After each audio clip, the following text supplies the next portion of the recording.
하나님 말씀은 예레미야 46장 13절에서 26절까지 말씀, 오늘 큐티 본문 말씀입니다. 바벨론의 느부갓네살 왕이 와서 애굽 땅을 7일에 대하여 선지자 예레미야에게 이르신 여호와의 말씀이라. 너희는 애굽에 선포하며 믹돌과 놉과 다마네스에 선포하여 말하기를 너희는 국군이 서서 준비하라. 내 사방이 칼에 삼켜온느니라. 너희 장사들이 쓰러지면 어찌함이냐. 그들이 서지 못함은 여호와께서 그들을 몰아내신 까닭이니라. 그가 많은 사람을 넘어지게 하심에 사람이 사람 위에 엎드려지며 이르되 일어나라. 우리가 포악한 칼을 펴여 우리 민족에게로 우리 고향에게로 돌아가자 하도다. 그들이 그곳에서 부르짖기를 애굽의 바로 왕이 망하였도다. 그가 기회를 놓쳤도다. 만군의 여호와라 일컫는 왕이 이르시되 나의 삶으로 맹세하노니 그가 과연 산들 중에 다볼같이 해변의 갈멜같이 오리라. 애굽에 사는 딸이여 너는 너를 위하여 포로의 짐을 꾸리라. 노비 황무하며 불에 타서 주민이 없을 것임이라. 애굽은 심히 아름다운 암송아지일지라도 북으로부터 새파리 떼가 줄곧 오리라. 또 그 중에 고용꾼은 살찐 수송아지 같아서 돌이켜 함께 도망하고 서지 못하였나니 재난의 날이 이르렀고 벌받는 때가 왔음이라. 애굽의 소리가 뱀의 소리 같으리니 이는 그들의 군대가 불목하는 자같이 도끼를 가지고 올 것임이라. 여호와의 말씀이니라. 그들이 황충보다 많아서 셀 수 없으므로 조사할 수 없는 그의 수풀을 찍을 것이라. 딸 애굽이 수치를 당하여 북쪽 백성의 손에 부침을 당하리로다.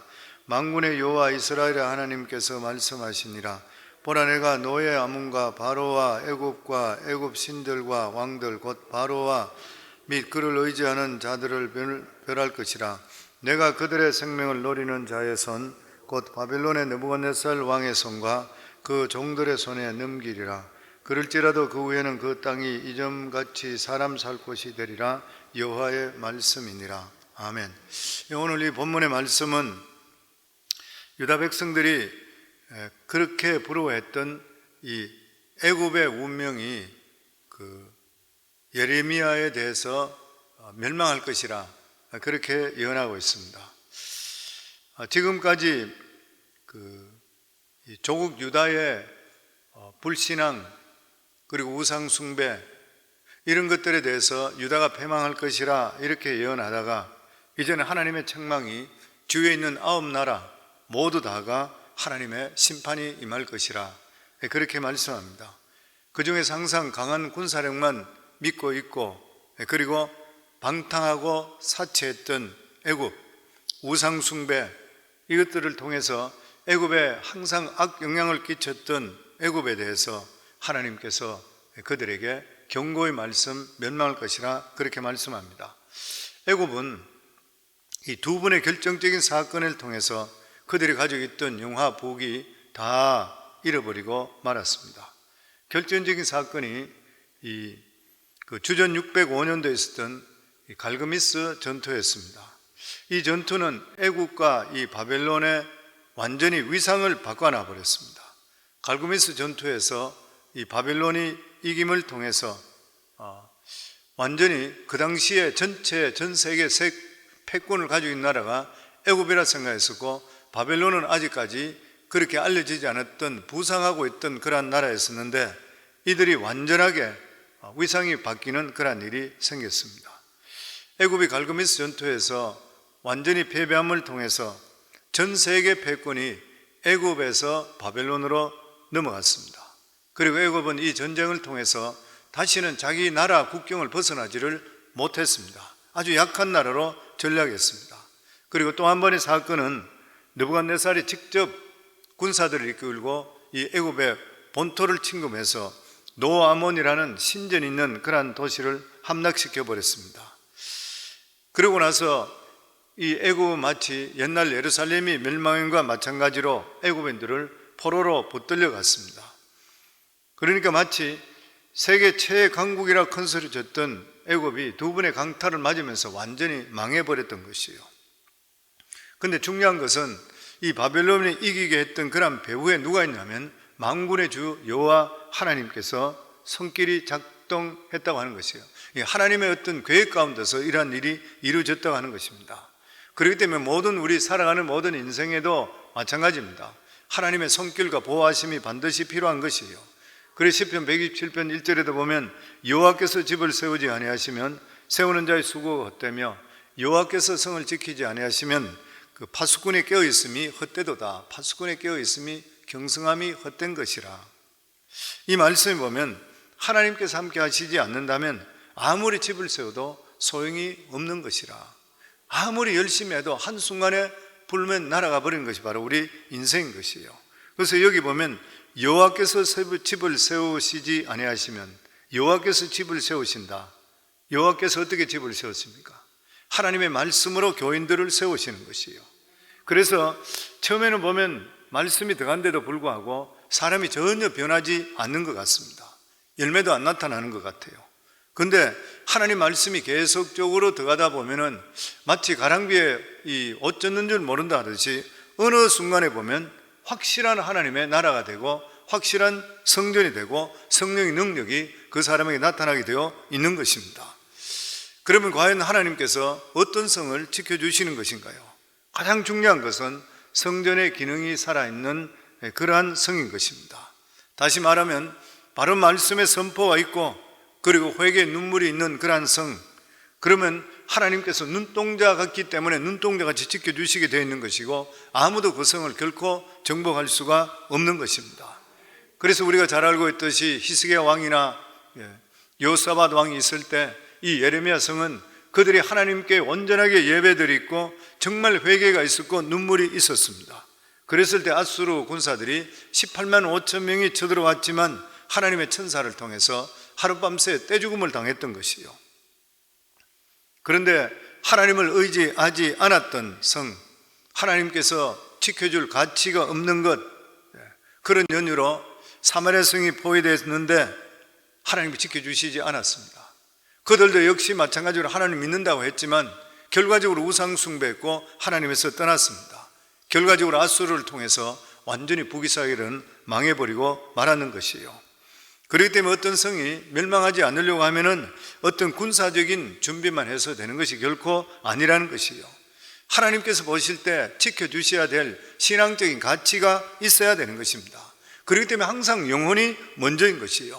말씀이 먼저인 것입니다.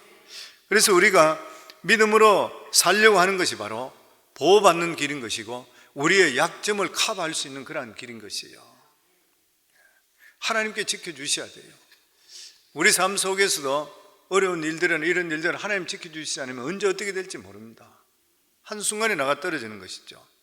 그리고 우리 삶을 항상 돌아보면서 평소에 경건을 잘 지킬 수가 있어야 되는 것이에요. 그리고 아무리 절대적으로 강한 나라를 하더라도 하나님의 필요에 의해서 세워지는 것이에요. 그래서 영원한 것이 있을 수가 없는 것입니다. 하나님의 백성들은 세상적으로 볼 때는 연약하게 보입니다.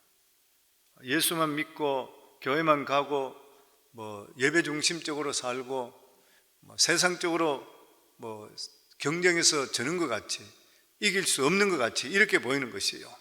그런데 우리 하나님의 백성들에게 있는 것이 뭐냐면 하나님의 위대한 약속의 말씀이 있습니다. 우리가 하나님의 약속의 말씀대로 살아가시게 되면 하나님께서 우리를 해주실 때는 30배, 60배, 100배 아니라 1000배, 억만배씩 우리의 능력보다 더한 일을 하나님 대신 해주기 때문에 우리가 서바이브 할 수 있게 되는 것이에요. 아멘. 유다가 망했을 때에 가장 부러워했던 나라가 바로 애굽입니다. 일단 애굽은 지정학적으로 유리합니다. 한쪽 끝은 사막이나 열대 밀림인 것이에요. 그 애굽이라는 나라가. 그렇기 때문에 그들보다 강한 적도 실제적으로 없었고 공격에 올 수 있는 유일한 길이 뭐냐면 북쪽으로 나와 있는 팔레스타인 쪽입니다. 그리고 또한 이 애굽은 물자가 엄청 풍부했던 그러한 나라였습니다. 농사도 잘 됐고 무역도 왕성했습니다. 그러니까 애굽은 잘 쓸 수밖에 없는 그러한 나라였습니다. 20절에 보면 애굽은 아름다운 암송아지 같다 그랬습니다. 부요와 방탕함이 극치에 달했던 그러한 나라였습니다. 유다 백성들은 이 세상에 가장 안전한 나라가 애굽이라 이렇게 생각을 했습니다. 그리고 할 수만 있다면 애굽으로 가려 했고 그리고 애굽의 도움을 받기를 원했습니다. 그럴 수밖에 없는 것이 뭐냐면은 자기들에게 쳐들어왔던 이 바벨론은 굉장히 야만적인 그러한 나라였습니다. 그리고 불법적인 나라고 불의한 그러한 나라였습니다. 그런데 애굽은 나라도 크고 문화도 발달하고 굉장히 풍요로웠습니다. 누가 물어보더라도 바벨론이 더 좋으냐 애굽이 더 좋으냐 할 때는 애굽이라 그럴 것입니다. 그런데 하나님께서는 애굽이 바벨론을 당하지를 못할 것이라 그렇게 말씀하셨습니다. 그런데 그 당시로 볼 때는 이 말을 사람들이 이해하지를 못했던 것이요, 어떻게 해서 애굽이 저 야만족 같이 신흥으로 일어나고 있는 바벨론에 망할 수 있느냐는 것이요. 예를 들어서 로마가 어떻게 망했습니까? 야만족들에게 망했잖아요. 그 대국 로마가 어떻게 야만족들에 망한다고 누가 생각할 수가 있는 것이요. 이게 우리가 잘못 생각하고 있는 그러한 경우들인 것이에요. 보면 하나님께서는 먼저 애국 군대가 바벨론을 절대 이기지를 못할 것이라 이렇게 말씀합니다. 13절에 14절 말씀 같이 읽습니다. 바벨론의 느부갓네살 왕이 와서 애굽 땅을 칠 일에 대하여 선지자 예레미야에게 이르신 여호와의 말씀이라. 너희는 애굽에 선포하며 믹돌과 놉과 다마네스에 선포하여 말하기를 너희는 굳건히 서서 준비하라. 내 사방이 칼에 삼키 왔느니라. 우리는 대개 지식 있는 자와 그리고 무식한 자가 싸우게 될 때는 지식 있는 자를 은연중에 어떤 응원합니다. 왜냐하면 지식 있는 자는 좋은 사람이라 이렇게 선입감을 가지고 있기 때문인 것이요. 그런데 지식이 있다고 해서 반드시 선한 것은 아닌 것입니다. 우리가 알고 있다시피 문명인들에서 꼭 고상한 것은 아닌 것이요, 단지 그들은 인간의 욕망을 고상한 방법으로 표출할 뿐인 것이요. 그렇다고 이 사람 문명인들이 더 착한 것인가요? 꼭 그렇다 할 수는 없는 것입니다. 물론 바벨론이라는 나라는 불의한 나라인 것입니다. 사실인 것이요. 그런데 하나님께서는 이 나라를 들어서서 고상한 나라를 심판하시는 것입니다. 그래서 문명이 발달하고 잘 산다고 해서 하나님의 심판을 받지 않는다고 착각하지를 말아야 되는 것이요. 아, 저 나라는 잘 사니까 하나님께서 복을 주시는 것 같다, 이렇게만 생각하는 것은 오해라고 하는 것이요. 심판받지 않으려면 어떻게 해야 되면 도덕적으로 건실해야 됩니다. 성경적으로 계속적으로 볼 때 항상 하나님께 심판하시는 나라들이 소돔과 고모라든 노아 시대든 어느 때든 간에 도덕적으로 혼탄할 때 심판했습니다. 그러니까 항상 우리들의 삶도 돌아보면서 내가 영적으로 충만하고, 영적으로 충만하면 도덕적으로 바를 수밖에 없는 것이죠. 영적으로 충만하셔야 되고 내 살아가는 삶이 도덕적으로 바로 사는가 자기 자신을 돌아볼 수 있으셔야 되는 것이요. 그리고 두 번째가 바벨론의 나라 뒤에는 하나님의 손길이 있었습니다. 15절 16절 같이 읽습니다. 너희 장사들이 쓰러지면 어찌미냐? 그들이 서지 못하면 여호와께서 그들을 몰아내신 까닭이라. 그가 많은 사람을 넘어지게 하시며 사람이 사람 위에 엎드려지며 이르되 일어나라, 우리가 포악한 칼을 피하여 우리 민족에게로 우리 고향에게로 돌아가자 하도다. 하나님의 허락 없이는 참새 한 마리도 안 떨어진다, 그렇게 말씀했습니다. 그런데 어떻게 해서 이렇게 많은 사람들이 죽는 전쟁이 일어날 수가 있는 것인가요?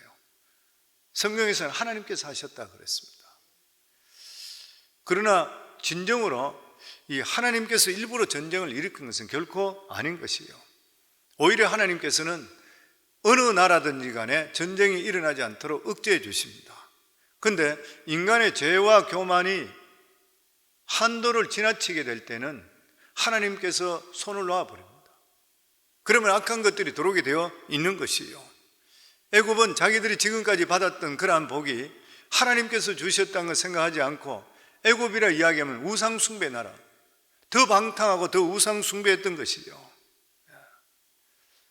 그래서 우리 살아가는 삶에 보면은 뭐 특별히 잘한 일도 아닌데 축복받고 살아가는 사람들이 있습니다. 그래서 당신이 뭘 해서 이렇게 잘 됩니까? 그러면 자기도 모르겠다는 경우가 많아요. 하나님께서 그저 주시는 축복입니다. 하나님의 특별한 은혜가 있는 것이죠. 이런 사람 특별히 조심해야 돼요. 하나님께서 그만한 귀한 복을 주시고 이러면은 자기 자신이 항상 두려워하며 하나님을 경외하고 자기 자신을 겸비하며 살아갈 수 있어야 됩니다. 그것을 가지고 자기가 교만하고 함부로 하다 보면은 언젠가는 하나님께서 그 사람을 그냥 두지 않는다고 하는 것입니다. 우리가 이렇게까지 평안하게 살고 있는 모든 것들은 하나님의 은혜인 것이고 하나님의 사랑이고 하나님의 축복인 것이요. 그런데 애굽 사람들은 이것을 인정하지를 않았습니다. 결과적으로 훨씬 더 야만적인 바벨론 사람들을 통해서 하나님께 감사하지 않는 이러한 민족을 하나님께 쳐버렸던 것이요. 그리고 우리 17절에서 18절 말씀입니다. 같이 읽습니다. 그들이 그곳에서 부르짖기를 애굽의 바로 왕이 망하였도다. 그가 기회를 놓쳤도다.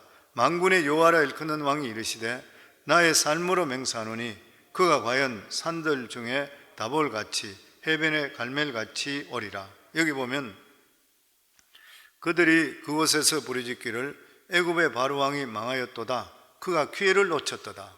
여기 보면 중요한 말이 나오는데 기회를 놓쳤다. 무슨 기회를 놓치는 것이요? 실상을 깨닫는 시기를 놓쳐버렸다는 거예요. 바벨론이 자기들보다 훨씬 강한 나라였던 것이에요. 그러니까 자기들이 바벨론과 비교해서 자기가 어떤 나라라는 것을 실상을 자기들이 캐치하지를 못했던 것이에요. 그러면 오늘 성경에 보면 애굽은 평지라면 바벨론은 다볼산이나 갈멜산과 같다 이렇게 말씀했습니다. 그렇게 풍요롭고 교양이 있던 그러한 애굽이 야만적인 이 바벨론의 바닥에 기게 되는 그 이유가 뭐냐면 자신의 실상을 너무나도 몰랐다고 하는 것입니다.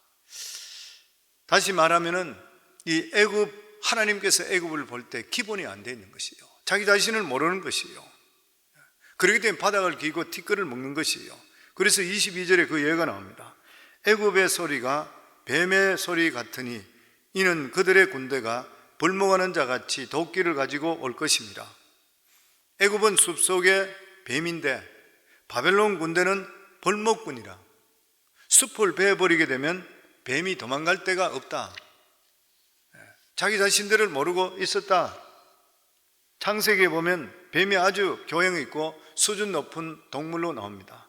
그런데 그들이 마귀에게 사용되고 사람을 유혹하게 됐을 때 나중에는 기어다니면서 흙을 먹는 그런 짐승이 되었던 것이에요.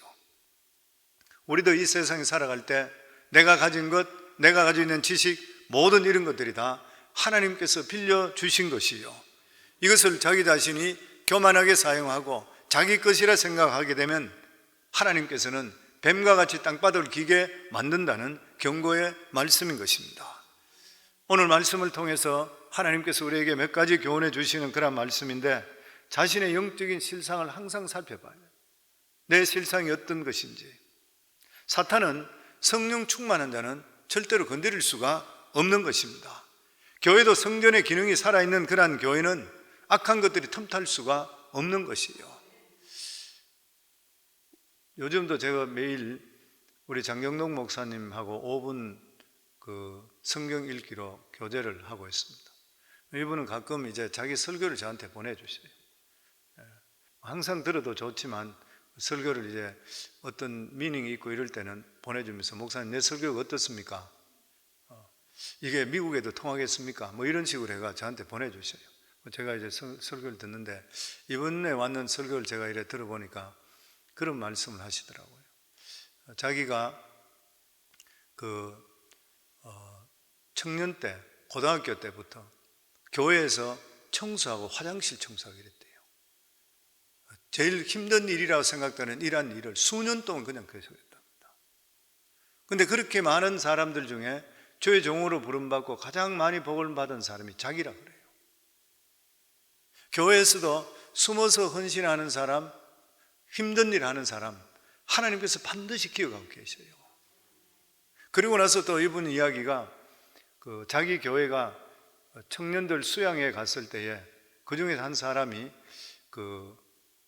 이제 물 장난하다가 물에 빠져서 사람이 안 보이길래 그때 마침 의대 학생이 같이 학생들 중에 있었는데 보니까 친구가 한 사람이 없어져서 그래서 물로 뛰어들어가 보면 물에 깔아앉아 있더래. 그래서 빨리 구제해내서 어쨌든 살아났는 거예요. 살아났는데 그러면서 사탄이 우리 목사님에게 그런 이야기 하는 것이에요. 자기가 청년 회장한테 들어가려고 그랬대. 청년 회장을 죽이려고 했대요. 청년 회장을 죽이려고 했는데 청년 회장이 이 청년 때부터 젊었을 때부터 11조 생활하고 교회 충성스럽고 기도하는 사람 들어갈 수가 없는 것이에요. 그래서 그 중에 제일 어벙벙하게 생긴 사람에 들어가 버리는 거예요. 그러면서 그 말씀하시더라고. 성령 충만하고 믿음적으로 바로 사는 사람 악한 것이 못 들어갑니다. 그래요. 이 영적인 귀신 관계 뭐 이런 데 대해서 이번 주에 설교 보내봤어요. 제가 들으면서도 그런 마음이 그래 들어오는 것 같아요. 정말 그 말씀이 오늘 성경에 나와 있는 말씀대로 뭐냐면은 교회도 영적으로 충만하고 말씀이 살아있고 기도가 살아있는 교회는 하나님께서 보호막을 쳐주시게 되어 있습니다. 성도들도 마찬가지로 성령 충만하고 믿음으로 사는 것들은, 믿음으로 사는 그러한 모습들을 보게 되면 악한 것들이 못 들어오는 것이에요. 왜냐하면 방패막이가 있기 때문에 그런 것이에요. 교회에서도 어떤 사람이 시험 들고 어떤 사람이 문제를 일으켜요. 살아갈 때 보면 공연히 믿음에서 떨어져 나가는 사람들, 경륜이 원망하고 불평하는 사람들, 사탄이 그냥 들어가는 것이에요. 자기도 망하고 주위 사람도 망하게 하는 것이에요. 보면 우리 삶 속에 늘 자기 자신의 실상을 돌아봐야 돼요. 내가 영적으로 어떤 삶을 살고 있는가, 내 삶이 어느 정도 되는 것인가, 이 볼 수가 있어야 되는 것이에요. 그리고 하나님만이 이 세상 만물을 지으시고 천재를 주관하시는 주재주 하나님이시다. 그래서 우리 삶이 항상 경건한 삶, 기도하는 삶, 그리고 도덕적인 삶을 살아야 돼요. 도덕적인 삶을 살아야 돼요. 그리고 우리 삶이 늘 우리의 부족함을 하나님께 내어놓아야 됩니다. 하나님께 늘 내어놓고 예수 그리스도의 보혈의 공로의 피를 의지해서 주님께서 도와주시지 않으면 나는 아무것도 못해요. 끊임없이 주님께 고백하며 주님의 도움을 받으며 살아갈 수 있어야 돼요. 그러면 하나님께서 우리 삶을 지켜주시게 되어 있는 것입니다. 새벽을 깨우는 사랑하는 귀한 성도님들, 하나님께서 이러한 예레미야나 구약에 있는 모든 이런 말씀들을 통해서 오늘날도 똑같은 일이 일어나니까 똑같이 우리에게 교훈해 주시는 이 말씀 가지고 우리 사랑하는 새벽을 깨우는 성도님들은 모두 다 자기 영적인 실체를 바라보면서 우리가 깨어 있어서 믿음으로 승리하기를 주 이름으로 축원합니다.